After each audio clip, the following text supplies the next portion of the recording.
Okay, before I get this episode off, I forgot that button in the last episode, I think. Here's how you get the button. You're supposed to... I'm in stage 1 of butter building, by the way. When you get to this room, just jump down this hole and into through this door. And go through this door.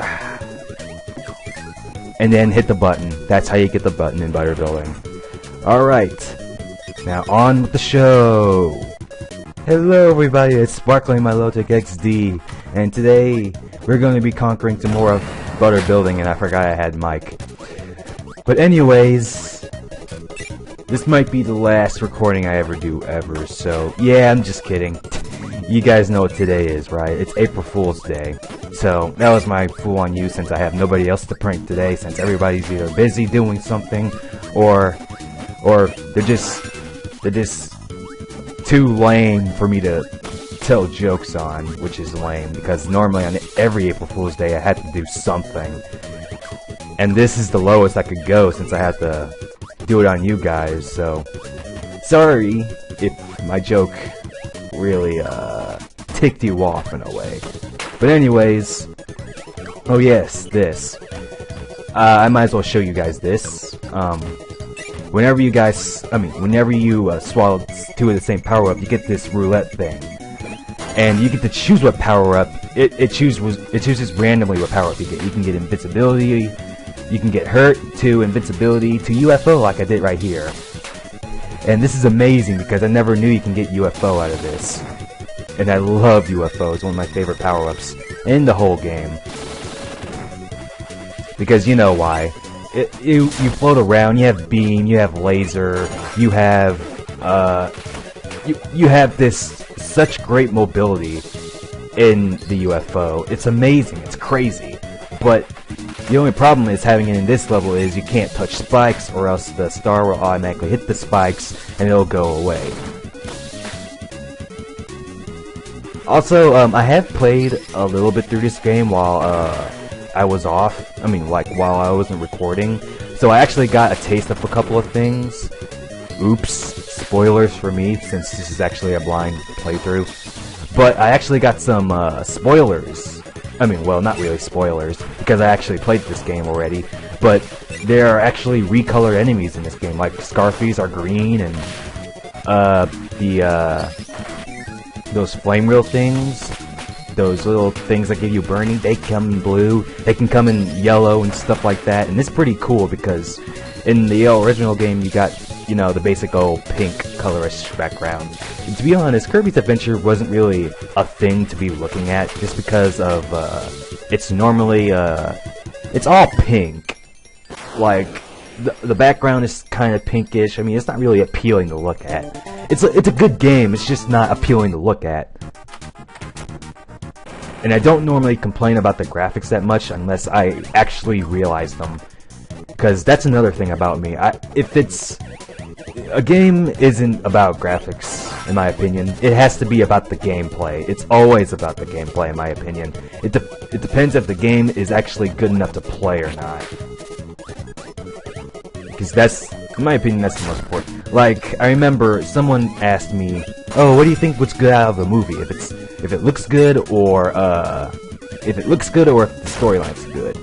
And I said if the storyline's good, because, you know, I'd rather have a movie in 8 bits, because, you know, I mean, as long as the story is good, I won't really care.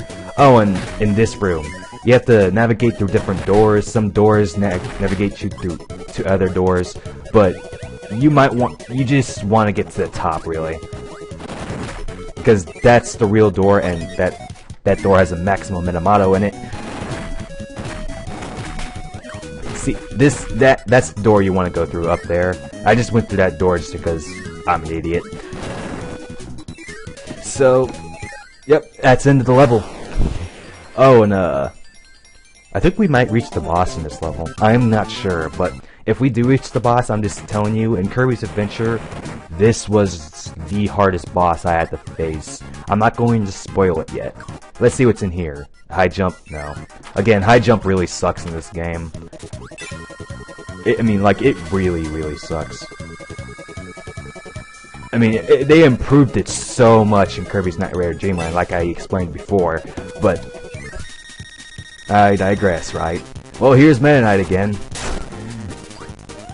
And I just have to say, I really hate these enemies you have to fight, because the guys with the big, gigantic forks of doom, or whatever they're called, you can't really, I mean, if you get hit by it, you can't really recover until you hit the ground or some kind of object. And that's really annoying, because I don't want to sit there and wait. I want to kill these guys. Kill them! Aw, oh, crap. And I might die here, since, yeah, I died. Well, at least now I can pay more attention to what I'm doing, since I don't have burning anymore. Oh yeah, and as of this day, I have completed Kirby and the Amazing Mirror. Now, Kirby's and the Amazing Mirror is a maze. I got it on my 3DS through Ambassador Program, but I just now finished it, and oh boy. I thought it was a kind of an game at first, mainly because I had nowhere to go. But once I got all the maps that the game actually gives you, it's not that bad. You just have to find your way around. Other than that, it's a pretty fine, fantastic game. I wish I had 4 players to play with me, but I don't know anybody else who has a Game Boy Advance. I know I'm playing it on the 3DS, but I do have a Game Boy Advanced. Now, and I don't have a wire for it. Nor I don't know friends who would actually come over to my house and play it with me, who have their own standard Game Boy Advances. I don't know anybody who has that. I wish I knew, because, you know, these games, most of them are 4 players, and you know what, I want to play these games with 4 players, because, you know, I never get opportunities like that. I don't know if you guys do often, but I never get opportunities to play 4 players with other people. Like, I've been seeing so little of Kirby's Nightmare and Dreamland with 4-player. Yes, this game is 4-player. And Kirby's Amazing Mirror 4-player. And Mario Party 4-player and stuff like that. And it's really sad, because these games are really good when they're 4 players. But the problem is, you can't really find anyone who has these games. Nevertheless, have them with a Game Boy Advance, because nobody in this day has a Game Boy Advance. Unless you were like 5 years old and you were lucky enough to get one. Like me. It's always been my dream to play these games 4-player with somebody, but I just don't know. If this game like had net play or something, I would totally be glad to do it with another person, because seriously, some of these games can get really lonely if you play it by yourself. Like, say, Mario Party. Mario Party can get really boring if you just play by yourself. At least in my opinion. I've been playing Mario Party by myself for the past... let me see, when was the first time I played Mario Party? I think it's been 6 years since I played Mario Party. The first Mario Party I ever played was 4, and I didn't even know what one I was playing, because... if you didn't know, I was at the doctor's office, and they had these game machines there. Thank the gods. But they had these game machines here, right? And, well, they didn't really have... They had a Game Boy, they had a GameCube and a PS2. I mostly put the PS2 because back then I had no idea which... Back then I was only 5 years old at the time. And I had no idea what I was playing. So I picked the PS2, but then one day I picked the GameCube, and that's how you get the Switch, by the way. But then one day I was like, ooh, GameCube, Mario. And I was like, ooh, what game is this? Oh, a different game entirely? Ooh, what is this? That's how I played Mario Party 4. But then after that, I didn't know what game I was playing. After that, because back then I never actually knew what the titles of the games were. I just played them just to play them. Like, I can tell you some games I got. I had SpongeBob SquarePants, Lights, Camera, Action on the PS2, Fairly Odd Parents, Breaking the Rules. That's a horrible game, by the way. I mean, at least in my opinion.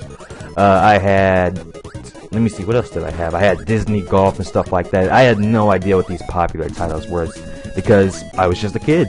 I was just 5 years old and I had no idea what gaming really was. I had no idea there was actually a community called the Gamers until maybe 2008 or something.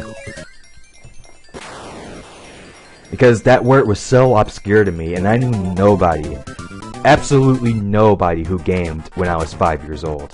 You might say I'm lying, but that's the truth. I didn't know anybody. It was really hard to find somebody who actually gamed. Anyways, before I go into the boss door, I'm gonna get something real quickly. I'm going to get a power-up that's better than high jump, because I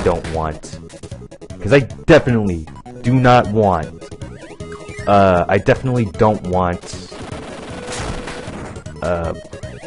what power-up I was using. Oh yeah, I definitely don't want high jump, because again, it's crappy.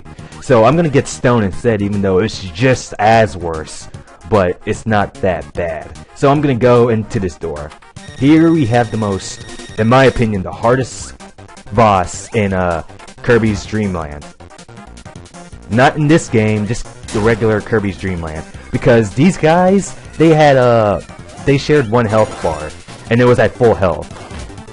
But in this game, they have half health bars, and you can take them down much easier. And that's something I had to give him credit for. Thank you for making this boss so much easier, because I wouldn't, if this was Kirby's Adventure, I would have not taken those guys out as fast as I was hoped.